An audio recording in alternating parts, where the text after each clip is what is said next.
y calculen desde qué día a qué día del calendario ese del día del año, que nosotros le decíamos Juliano, y calculen la duración de ese periodo fotoinductor, o sea, cuántos días en el año tienen esa condición para fotoinducir esa especie, ¿no? En ese lugar.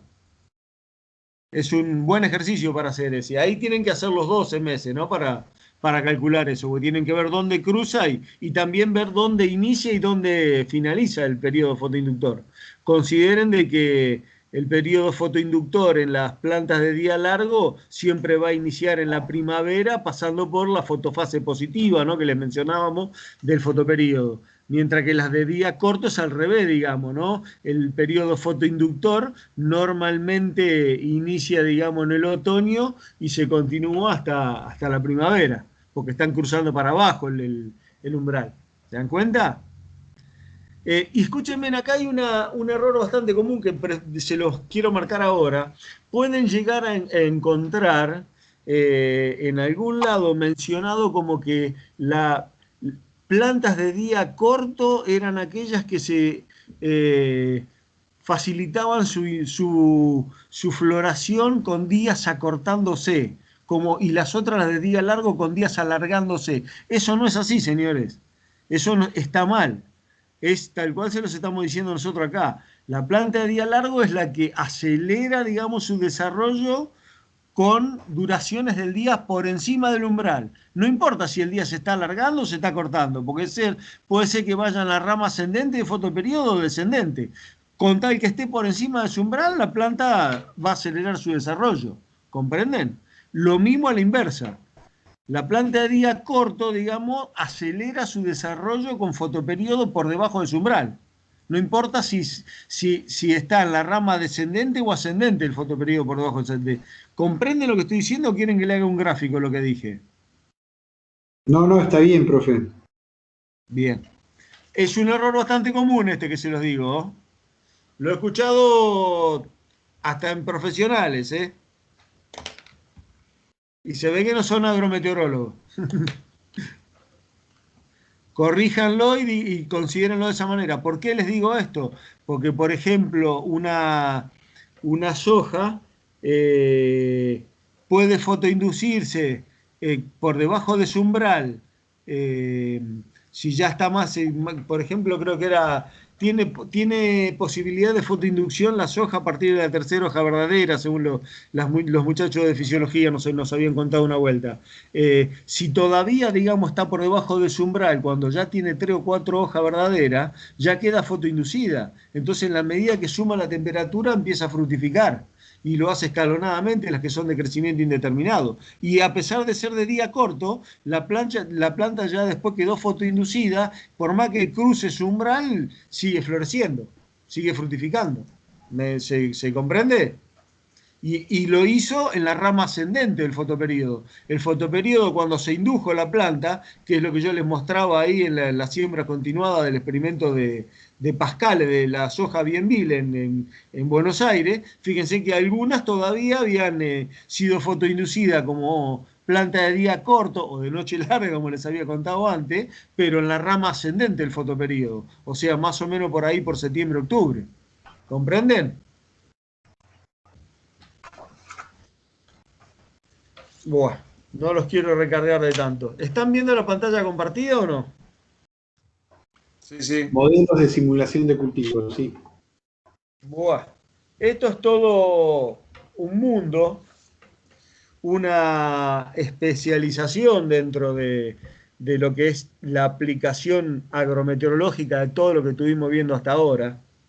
Dentro de esto está metido todo el ambiente, toda la simulación, todos los datos meteorológicos del suelo, genéticos de requerimiento de planta, y empezamos a hacer cuentas para tratar de simular qué es lo que van a estar haciendo los cultivos, digamos, si los estamos poniendo frente a distintos escenarios, ¿no es cierto? La idea de esto es generar herramientas computacionales de, de cálculo que puedan predecir sin tener que hacer todo lo que yo les dije antes, ¿no? Y se han venido desarrollando ya hace bastante tiempo. Ahí les voy mostrando algunos pequeños antecedentes de los niveles de complejidad que tienen para contarles a grandes modos y ver más o menos hasta dónde está la cosa hoy. Dice, ¿cómo que se llama? Les voy a mostrar un poquito, ya algo les di de introducción, el concepto de modelo, ya se los conté un poco antes, la utilidad de los modelos agronómicos, qué tipo de modelos tenemos, ¿sí? Cuáles son los niveles que integran esos análisis de los modelos funcionales, o sea, qué grado de complejidad fueron alcanzando y cuáles son los requisitos como para utilizar un tipo de modelo de este. Uno de los más ampliamente, digamos, conocidos y difundidos a través de la bibliografía, aquellos que quieran saber más, tengo bastante material, e inclusive acá en la máquina me gustaría tener tiempo, pero esto hay que organizarlo en otra clase de curso, directamente para ver parte de modelización, digamos, sería muy interesante hacer un taller o un curso de posgrado probablemente, de especialización. Este es el sistema DISAT, que ahora les voy a mostrar algo, viene ya de John Sankini, etcétera, etcétera, desde el año 1980 prácticamente. Y les voy a mostrar un poquito de detalle. Hay otros, ¿no? Como el Apsin australiano, hay varios. El Aquacrop, yo creo que algo les mencioné en la clase pasada, que en vez de definirlo en términos de la energía radiante del sol, el crecimiento y desarrollo lo hace más que nada en base al uso del limitante agua.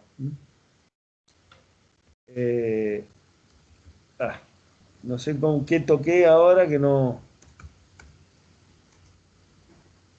A ver si puedo. Ahí está. Bien. ¿Cuál es la utilidad, digamos, de esos modelos de simulación agronómica? Cuantificar la variabilidad en la producción de los cultivos, el riesgo climático, o sea, justamente lo que yo les mencionaba en alguno de los momentos, creo que cuando hablamos de situación hídrica, bueno, ahí estamos muy claros, ¿no? Es decir, cuán variable puede llegar a ser, en ese caso, por ejemplo, que tenga o no tenga agua para un cultivo. Si yo lo tengo que hacer haciendo experimentación con los cultivos, bueno, es un montón de tiempo y es un montón de plata hasta que tengo más o menos una idea de la evaluación de ese sitio para introducir un nuevo cultivo. Con un modelo de simulación de este tipo, conociendo bien cuáles son los requerimientos del cultivo, si yo hago una corrida a través de un archivo climático, existe uno de los análisis más fuertes que tienen este tipo de simulaciones, que se llama seasonal. Seasonal viene de análisis, digamos, estacional, justamente, y me permite ver esa valoración del riesgo climático a través de la variabilidad interanual, digamos, para en este caso, por ejemplo, el rinde de un cultivo, ¿no? Por falta de agua, ¿no? Modelándolo con todos sus aspectos. Dice, posibilitan el uso de información existente en un sistema organizado de datos, es lo que yo les acabo de mencionar, la serie histórica, por ejemplo.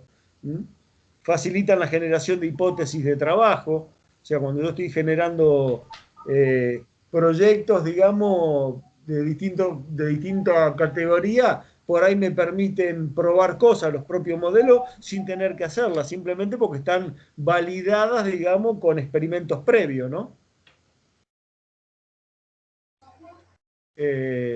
Esa facilitan hipótesis de trabajo a gran escala, con los modelos estos de cultivo se han ido validando muchos sitios, digamos, en términos de imágenes satelitales, justamente con esto. Imagínense que sería imposible hacer pruebas en todos los sitios, como que se llama, si no fuera con este tipo de herramientas, ¿no? No hay recurso ni tiempo disponible para hacerlo. Entonces, estas herramientas que me permiten ver desde un satélite áreas mucho más grandes que son más o menos homogéneas, yo puedo tomar, digamos, información de esa área homogénea, corro un modelo de simulación y puedo asumir de que los resultados sean más o menos homogéneos en todo ese área, ¿no? Dice, definen con precisión información faltante en algunos lugares donde justamente me esté, digamos, faltando información, yo puedo simular y puedo rellenar para poder tener, digamos, un pronóstico más ajustado a la realidad. Sobre todo temporoespacialmente, ¿no? O sea, cuando uno intenta hacer desarrollos mucho más grandes a nivel planetario. Dice, herramienta de pronóstico de cultivos, actualizable con datos a tiempo real. Esto hace incrementar la precisión a medida que se acerca al fin del ciclo ontogénico. Es como que voy corrigiendo los propios datos, ¿no es cierto? Yo voy poniendo los datos climáticos y voy a ir prediciendo lo que me va a ir pasando al cultivo. En la medida que me voy alejando en una campaña de lo que pasa climáticamente, porque el año vino más frío, más cálido, más seco, más húmedo, bueno, le voy cambiando esa información y me va ajustando el pronóstico de qué es lo que le va a pasar a ese cultivo, ¿no? ¿Qué tipo de cultivo tenemos? Bueno, tenemos cultivo empírico, ya se lo mencioné, digamos, son básicamente hacer experimentos y establecer relaciones. ¿M? Simplemente un modelito de regresión puede llegar a ser un modelo de tipo empírico, ¿no? Yo puedo establecer una asociación entre la cantidad de kilos disponibles, digamos, de nitrógeno en el suelo a través de urea, fertilizantes, lo que fuera, y decir, bueno, mirá, está asociado el nitrógeno, digamos, que tengo en el suelo con el rendimiento que tengo de ese cultivo. Y sí, claro que está asociado. Por supuesto que sí, uno lo sabe. Bueno, en este caso, empíricamente, ¿qué fue lo que hice? Hice varios experimentos donde están determinados cada uno de estos puntos negros que ustedes ven graficados, donde dice, a niveles de 50 tenía rinde entre 1000 y 2000 kilos, ¿lo ven? Por hectárea. Cuando estuve a niveles de 100 ya me voy a niveles de rendimiento cercano a 3000 los puntos. Y llegan a un momento de 150 que tengo un máximo cercano a 4000, pero después de ahí en más, fíjense que el modelo empieza a decaer. ¿Por qué? Porque si sigo incrementando el nivel de nitrógeno en este caso se hace tóxico y bueno, este modelo empírico me da una ecuación con un buen ajuste, más del 95%, que me está estableciendo una relación, digamos, entre un fertilizante y un rendimiento. Por darles un ejemplo de modelo empírico, muy sencillo, una ecuación, también es un modelo. Acá, funcional agronómico, les planteo uno y también le hacemos un poco de promoción a la gente, digamos, ¿cómo que se llama? De Buenos Aires, a los colegas de Buenos Aires. Se los presento, después tienen el sitio o búsquenlo ahí en internet. Están, este ya es más o menos viejo, yo lo había puesto en la presentación, pero están actualizados, creo que ahí incluyeron algunos modelos nuevos y algunas funciones nuevas, e inclusive tienen el cruce del modelo de fenológico, que es este, el Cronos, con la parte de heladas, que pueden ir permitiéndole tomar decisión, digamos, online de varias cosas. Lo único que les pide creo que es un pequeño registro. Esto lo generaron los muchachos colegas allá de Buenos Aires. Creo que está Leonardo Serio, Fernández Lón, no me acuerdo si Liliana Especha. Búsquenlo, cualquier cosa me consultan o lo que fuera. Si necesitan el contacto con alguien, también lo tenemos. Dice, los modelos Crono de la serie Crono son software sencillo, basado en modelos termofotoperiódicos, ¿lo ven? Que permiten predecir la ocurrencia de distintos eventos fenológicos de los cultivos de trigo, cebada y colza canola para una amplia variedad de cultivares comerciales disponibles en el mercado argentino. Y ahí tienen, básicamente, cuando se registran y entran, tienen, cuando le ponen algunos requerimientos del menú, que es muy sencillito, interactivo, les muestra todo, como que se llama, todo el desarrollo ontogénico con dibujito y todo del propio cultivo, donde están marcadas las fases, ¿sí? Y están marcados cada uno de los comienzos y finalización con cada uno de los requerimientos, ¿m? E inclusive tienen probabilidades de helada, probabilidad de golpe de calor, le van sumando algunas cosas y les definen, por ejemplo, periodos críticos, etcétera, etcétera. La verdad que están bastante piola. Son sencillos los modelos, pero tienen una utilidad bastante interesante agronómicamente y fundamentalmente didácticamente, para que ustedes empiecen a integrar un poco todo esto que estamos hablando, ¿no? Desde las variables meteorológicas hasta los efectos que tienen sobre plantas y animales y ver cómo va interaccionando todo, ¿no? En términos de desarrollo, de crecimiento y de efecto tanatoclimático también, ¿no? Considerando las heladas en este caso. Bien. Y acá nos metemos un poco más de lleno en los que son verdaderamente modelos de simulación. Simulación porque realmente es como un simulador, simulan lo que pasa en realidad, ¿no? Dice mecanísticos, determinísticos y estocásticos. Y ahí tienen, por ejemplo, una pantallita, digamos, del viejo design. Le podría mostrar ahora online, si después les comparto pantalla, les puedo mostrar esta misma. Esto se lo quiero mostrar porque es, como que llama, del año 98, ¿ven? Los menús eran cuando todavía esto corría en maquinitas de DOS. Ahí tienen los autores, J.T. Ritchie, Hogenbuch, Han, Wilkins, hay varios. Esta fue de las primeras versiones, la versión 3, 3.5 del DISAT. Ahí les explico un poco más. Y ahí tienen un poco cómo están adentro los menús. Ahora después si quieren les recorro y les muestro un poco la actualización para Windows. Se pueden suscribir y lo pueden descargar. Lo que pasa es que hasta no manejar esto no tiene mucho sentido. Hay que meterse en este mundo.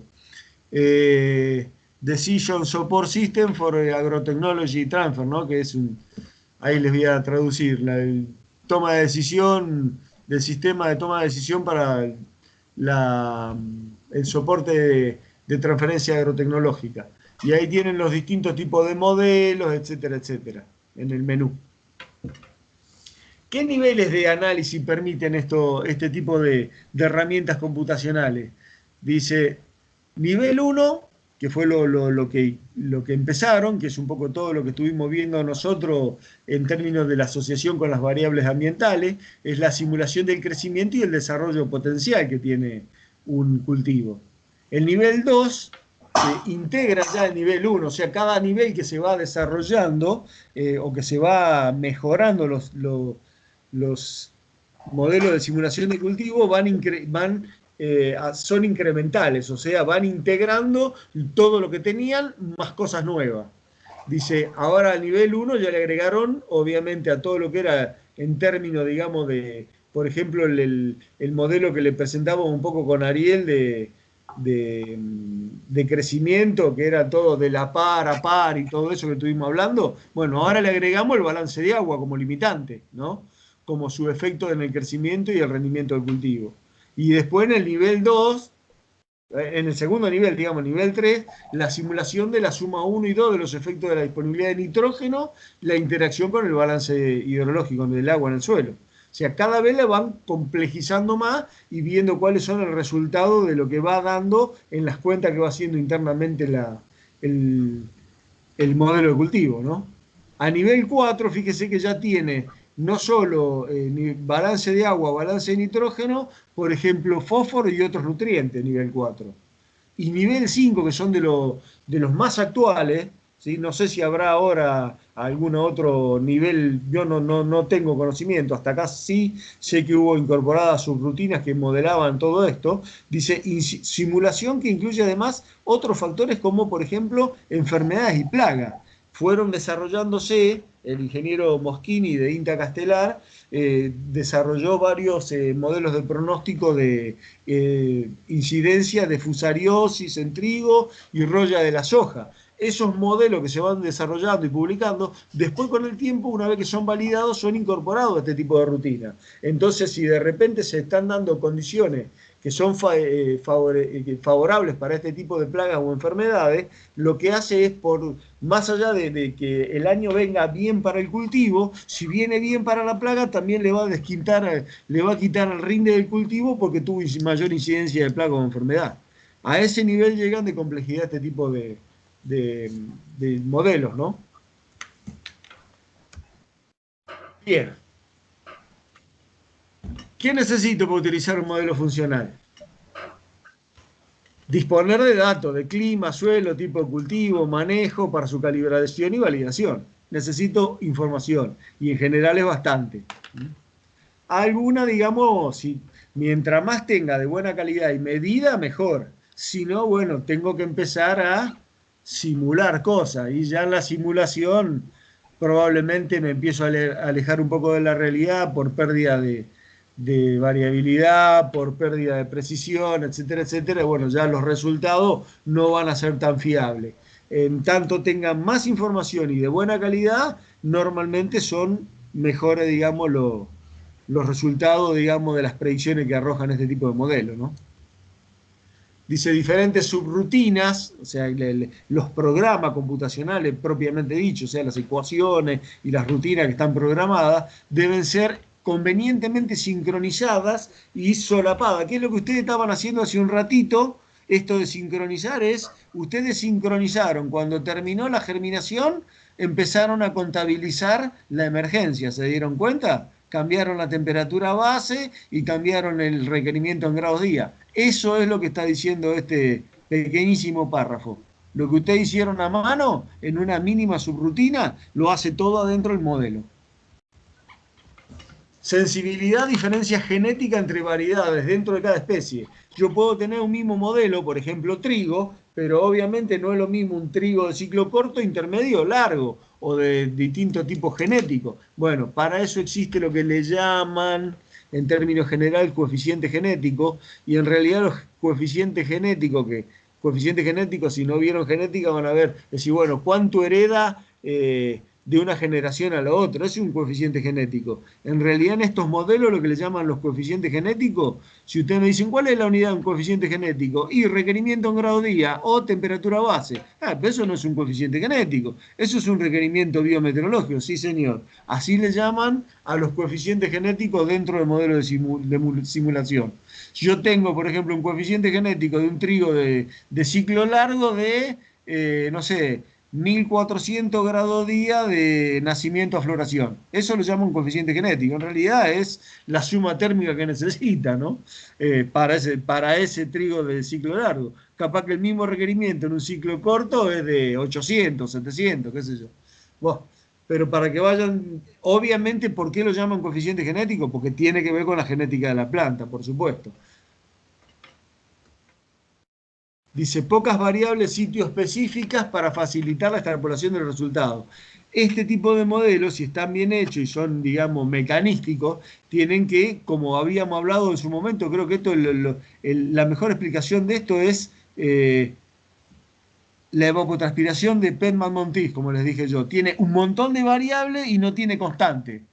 Entonces dice, acá está puesto como variable, pero en realidad lo que quiere decir es, no me consideres muchos valores fijos que tienen que ver con un sitio en particular. Explícame bien qué es lo que tiene que tener en consideración físicamente para que el modelo funcione bien en cualquier escenario, ¿sí?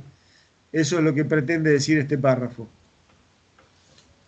Y tienen que estar calibrados con un conjunto de datos y validados con otro independiente. Esto parece tonto, pero muchas veces yo lo he visto, e inclusive a nivel profesional, que obviamente si yo genero una ecuación, como les mostraba antes, ¿se acuerdan cuando les mostré el esquema de las siembras continuadas y les dije, acá tengo un cuadradito que dice RS, que era reserva de datos?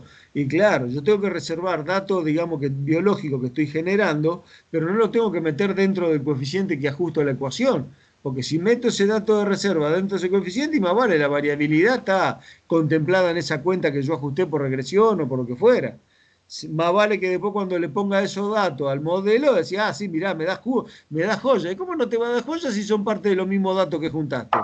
Entonces, si yo voy a calibrar un modelo, lo que tengo que hacer es, si hago las cosas bien, un conjunto de datos experimentales, ajusto un modelo.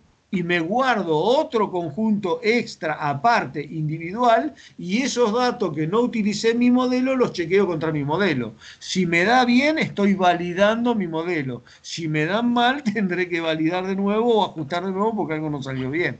Pero se supone que si lo hago bien, tienen que dar más o menos bien, ¿no? Obviamente el modelo va a dar cada vez mejor en un montón de situaciones generales, tanto y en cuanto utilice esto que le decía antes, variables sitio específicas, pocas, digamos, que no utilice coeficientes muy de un lugar, como hacía Sorway, pero que él lo hacía en términos climáticos, ¿no? Con muy poca información, no tenía información tampoco, ahí era válido. Pero si yo quiero hacer algo que sea de uso bien general, necesito que sea bien explicativo de todo lo que está pasando en el ambiente.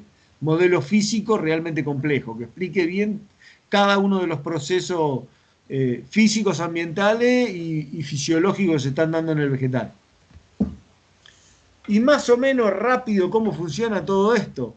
Acá voy a pasar medio violento, permítanmelo así, vamos a parar un poco más en todo caso en alguna cosa que merezca algún otro detalle. Dice, tengo una especie, digamos, ecotipo variedad, ¿sí? Que yo quiero, digamos, ver su evolución a través del crecimiento y desarrollo, la fenometría y la fenomenología, que es lo que estuvimos viendo hasta ahora y lo que justificamos que en realidad dieron origen, ¿no?, a esa fenología y fenometría, entender la relación con el ambiente. Y después directamente fue tan clara la asociación que había que se deslindó un poco la fenología para el registro, básicamente, como les dijo Ariel, de lo que pasaba en el ciclo ontogénico, y le dejaron todo a la biometeorología o a la bioclimatología, el estudio de todos los fenómenos, que es lo que estamos viendo. A través de eso es lo que estamos viendo en los propios modelos, ¿no?, que es una de las herramientas más logradas de todos estos estudios. ¿Mm? ¿Para qué? Para llegar únicamente a un fin último, que es una buena predicción del rendimiento, que en términos agronómicos es lo que a mí más me importa para saber a ver si tengo viabilidad o no económica de hacerlo, ¿no?, en un proyecto sin tener que malgastar plata, recursos y tiempo. ¿Cómo lo hago? Y bueno, en base a datos meteorológicos, fundamentalmente en el ambiente de cultivo, y de datos del suelo, que son donde va a estar el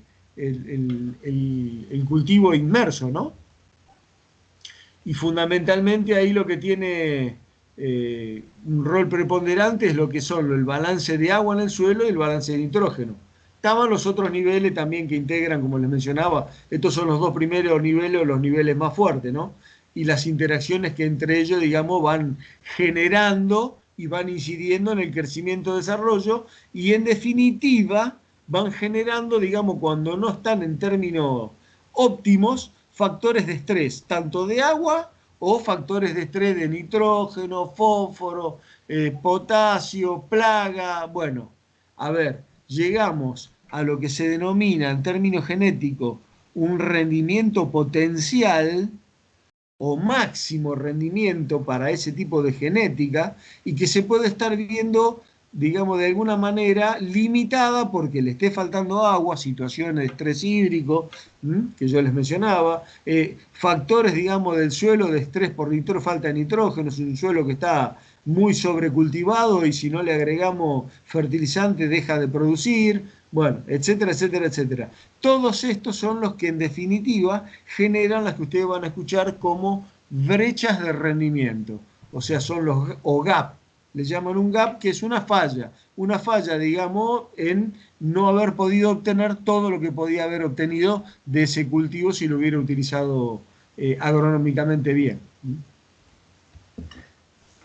En ese sentido, bueno, esto es un poco más técnico, ahí tienen la traducción más literal, sistema de ayuda a la toma de decisión para transferencia agrotecnológica, y tienen más o menos un esquema de todo lo que considera. Y bueno, en el DISAT, en este sistema, que es un conjunto de muchos programas, tenemos archivos LIST, archivos Weather, archivos Soil, X, A, T, CUL, todos estos son archivos de entrada. Son datos que requieren, digamos, sean cargados a este proceso DISAT a través de los programas que tiene o rutinas que tiene, digamos, cargadas dentro del propio sistema. Por ejemplo, uno de los ejecutables es el GESER, que es todo lo que tiene que ver con los modelos CERES de los cultivos, trigo, maíz, sorgo, son todos los cereales básicamente, ¿no? Después está el otro, que es por ejemplo, el Crop Grow, este que yo les mencioné, que es el de soja, el Oil Crop Sun, que es el de girasol, etcétera. Cada vez hay más integración, está el potato, el de papa, tomate, maíz, no, maíz está el GESER, el otro el pimiento, hay un montón. Aquellos que quieran les hago una enumeración mayor o les mando información. Y después tenemos, inclusive hay subrutinas con programas auxiliares que permiten, digamos, hacer gráficas de la evolución de cada uno de estos archivos que son de datos día por día, ¿no? Van siguiendo toda la evolución del cultivo y haciendo los pronósticos.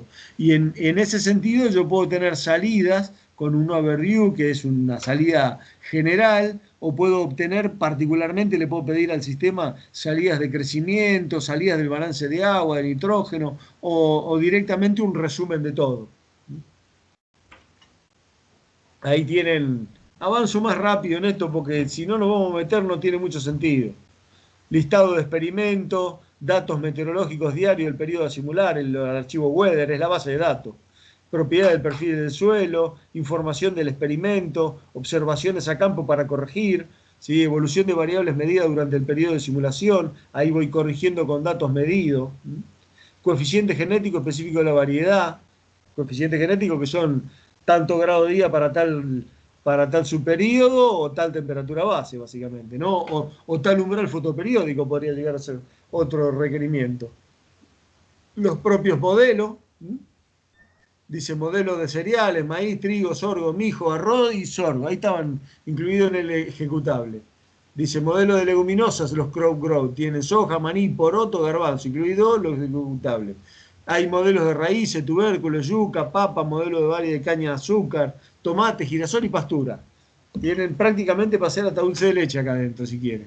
Más con los nuevos.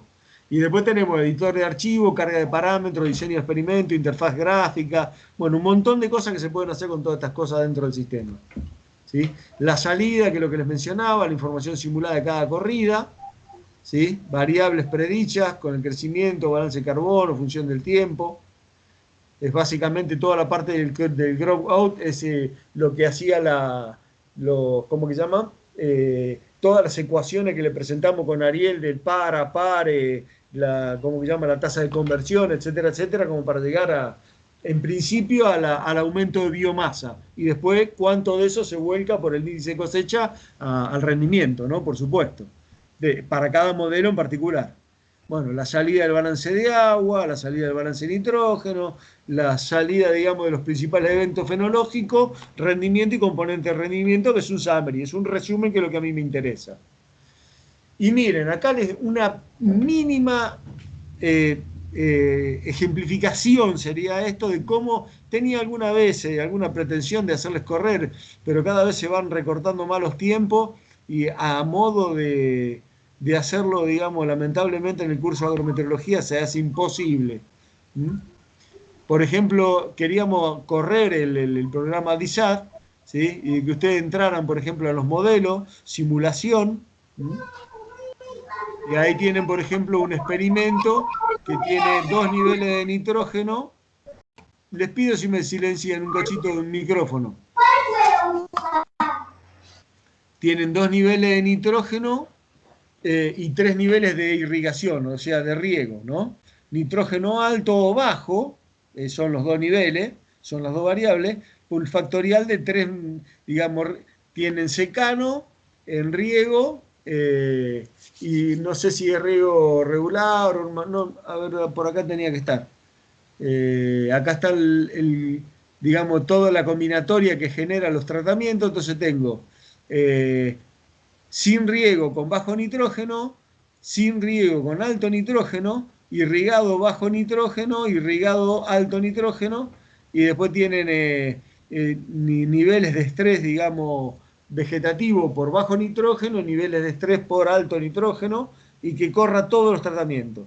Esto era en el año 82, era, por ejemplo, un experimento que se hacían en la Universidad de Florida, en Gainesville, y ahí tienen una salida de cómo se ve toda la corrida, ¿no? Y la cantidad de datos que genera dentro de ese modelo. Bueno, más un montón de cosas, la profundidad del horizonte, la textura, el agua, un montón de cosas. La cantidad de plantas por metro cuadrado, está absolutamente toda la información que se necesita, ¿sí? Y ahí tienen la salida como que llama, de los estados de crecimiento de las fases, y van dando fecha por fecha, no día por día, ¿sí? Desde el día cero, digamos, de la siembra, cuándo germina, cuándo emerge, fin de la etapa juvenil, ¿ves? Está toda la predicción y está dando cada una de las variables que va saliendo. Por ejemplo, acá el aumento de la biomasa en kilogramos por hectárea, 25 de febrero 0, 26 0, 27 0. El 9 de marzo ya es 29, ¿sí? 276, 433, ¿ven cómo va aumentando el número de biomasa? Acá tienen la evolución del LAI, perdón, del LAI era el índice de área foliar, el número de hojas, ¿sí? La cantidad de evapotranspiración en milímetros que va generando y necesitando el cultivo, los milímetros de lluvia, si hubo o no hubo irrigación, ¿sí? Bueno, un montón de salidas y factores de estrés que uno puede ir pidiéndole al modelo. Si yo tomo, por ejemplo, en el WinGraph, que es la parte de gráfica, ¿sí? Ahí, tendría acá, puedo, por ejemplo, elegir el peso, digamos, de las hojas,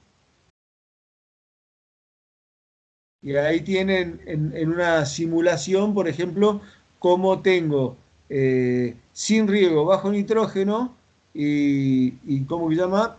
Eh, sin riego bajo nitrógeno y sin riego bajo nitrógeno, pero tengo, ¿qué era lo que había tomado? Eh,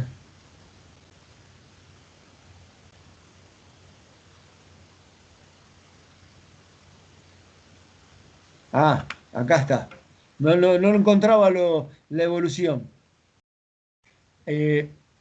Tienen las tres cosas que están graficadas acá es, en rojo, la evolución, digamos, del peso de biomasa aérea. Les dice TOPS WT, weight, TOPS weight es el peso de la biomasa aérea, en kilos por hectárea, cómo va evolucionando. Después tienen, por ejemplo, la parte amarilla, que es el grain weight, que es el peso de los granos. Fíjense cómo le va dando la fecha y estos puntitos que ustedes van viendo en rojo son las observaciones que pueden ir haciéndose si uno estaba haciendo el cultivo a campo y lo puede ir siguiendo y corrigiendo el modelo, ¿no? Y tienen, por ejemplo, el blanco, es lo que va a ser la salida del factor de estrés, que podría llegar a ser lo que ustedes calculan en la salida del balance hídrico, ¿sí? De que cuánto se está desajustando la ET respecto de la ETP, ¿no? Y cómo va fluctuando, digamos, la salida de agua en el suelo como factor de estrés, ¿no? Si lo tengo como curva de retención de agua en el suelo. Y en eso justificar un poco cómo se está desajustando, digamos, el potencial respecto de el rendimiento real de ese cultivo, por este caso, por como que se llama un factor de estrés de nitrógeno, de agua, de lo que fuera. Ahí tienen otros ejercicios que yo les había mostrado, ¿sí?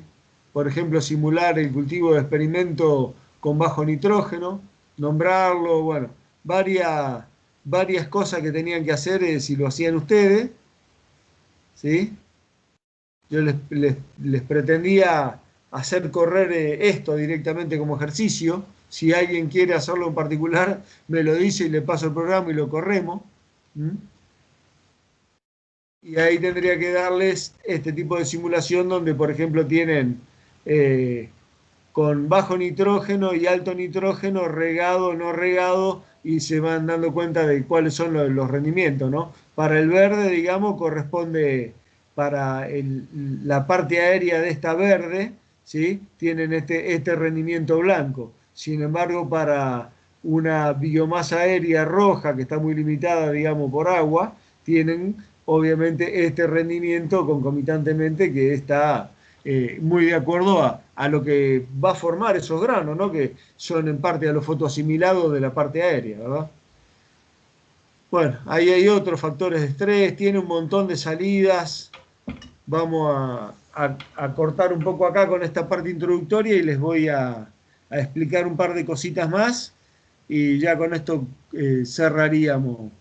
Y si ahí tienen ahí está la referencia gráfica, la referencia bibliográfica de Cronos, Cronos Agro Uva si lo quieren buscar para descargar el sitio web. Igual esto les queda cargado, así que lo pueden ver. Y ahí tienen, por ejemplo, parte de lo que es la referencia bibliográfica original de los modelos estos de simulación de cultivo, del año 90 aproximadamente, en realidad un poquito antes de Johnson Kennedy. Si alguien se quiere meter un poco con todo esto, también tenemos todo el material bibliográfico, ¿no?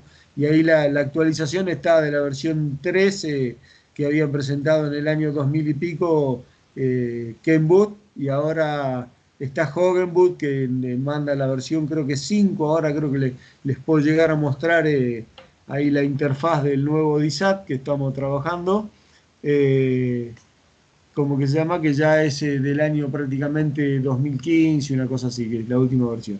Ahí tienen los autores, está la guía y varias de las publicaciones como referencia, ¿no? De la cantidad de gente que trabaja en este tipo de modelamiento.